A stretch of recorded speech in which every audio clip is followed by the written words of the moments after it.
Welcome to our latest Swampcast. We are going to talk a little bit about Florida and Georgia. Of course, a historic game that we have seen millions of times. I think I added it up. I'm like 44 or something. Well, yeah, we're old, Pat, so we've seen a bunch of these. But it's good to be talking about football again for a change. Yes. So we're not going to talk about that other thing. We've exhausted it. It's gone. If you want to know what I think, go read my column. If you want to know what Robbie thinks, go read his story. And Pat and I have received no death threats so far this week. So. Not yet. It's early. I did talk to a former coach who told me that he received one that was just, I hope you bleep and die. But is that a death threat? I don't know. No, he's just hoping you you die. I hope you get some kind of disease. Yeah. So anyway, we're not going to talk about that. We're talking about football and how Florida can beat Georgia, which is can they? Yes. There's no doubt they can. There's a path to victory. There is. And they're going to have to do a lot of things well, and they're going to have to do a lot of things better than they've done them. Yeah. This is the best team they've played. Now, Robbie, when you look at who Georgia has beaten the last 4 games, combined SEC record of 2-13. So they have beat up on bad teams. Mississippi State on the road can't play dead. No. The other 3 are off, haven't won a game in the SEC.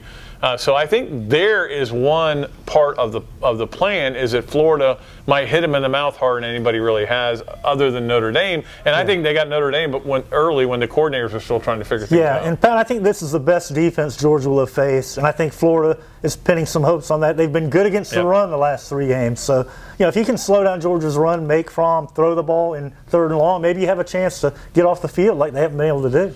And they get some guys back. They'll know more as we get to the game. Obviously, Tony and Cleveland, without those guys, they're really a bad offense. They aren't good with them, but they're really bad without them. And who knows? Maybe this is a game where somebody like that becomes a Florida Georgia. They have a Hall of Fame for this game. Yeah, well, I know. So we'll see if maybe somebody can sneak in it. Yeah, but Pat, even though shorthanded last week, the offensive plan against A&M was pretty good. Yeah, it was a good plan, and it fell apart in the 4th quarter. But I think you get those players back, and now McElwain and Nussmeier really have to manage this offense, try to get first downs, consume some clock, and if you do that, you've got a chance maybe.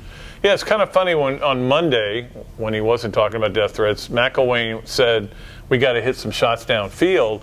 And we're all like, well, duh, we've been saying that for a long time, but you haven't really tried. And I don't know if that was, Kirby, we're going to go downfield. Or, and then not go downfield. Or that he really believes they need to do that. Now, I think all of us believe that they need to take some shots. And look, I looked at the A&M play-by-play. I actually had my notepad from it. And it was like look how many 3-and-outs there were. It was that 4th quarter, well, the whole game, though. Yeah, I mean, they had a couple of decent drives, but the number of 3-and-outs, if you're going to go 3-and-out, why not throw it deep? I know. And the thing is, Pat, Georgia will not let you run the ball. They're going to put however many in the box it takes. They're going to make you throw the ball. So Florida's going to have to come out and loosen things up. And like Max said, go deep a few times and make them be aware of the pass. Great stat for a column I'm not writing, but I was going to write. In the last 3 years, Georgia 8 rushing first downs. That's unbelievable. And that's what Florida's done. They have taken the run away, and Georgia's not been patient with the run. And as a result, Florida's made them one-dimensional, and that one dimension wasn't very good. They've given up on the run in the last couple of games, Pat, haven't they? It's totally. Real early, too. And the thing is, they've got a really good quarterback. I said this in my piece for Saturday. The best thing that could happen to Georgia was Jacob Eason getting hurt. Yeah. Because now they got a guy who's a little bit smarter, a little bit more savvy, and isn't asked to do things. He leads all SEC starting quarterbacks in passing efficiency. That tells you a whole lot about him. Yeah, this kid has quarterback savvy. He knows how to run the offense, get first downs, get into the right play. He's like a senior out there almost in some regards, Pat. And he's around a lot of seniors, and that does make a difference. Too, yeah.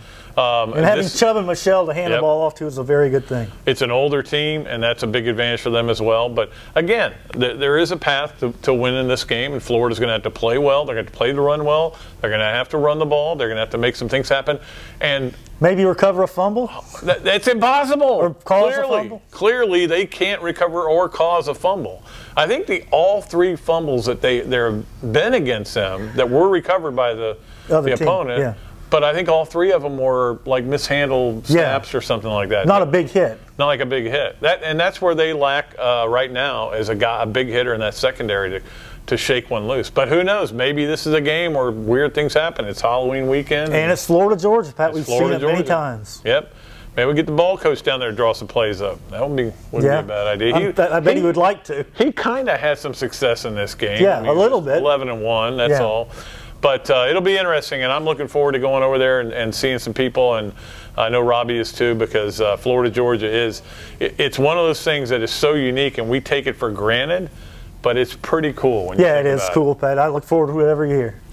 That's kind of McElwain jargon. Hey, you know what? Here, it's pretty cool. Yeah, that's the thing. You come over that bridge, and when Robbie, I don't come over the bridge though. No, you go over the other bridge, and then you're like in traffic for 3 hours. So. No, I leave too early for that now.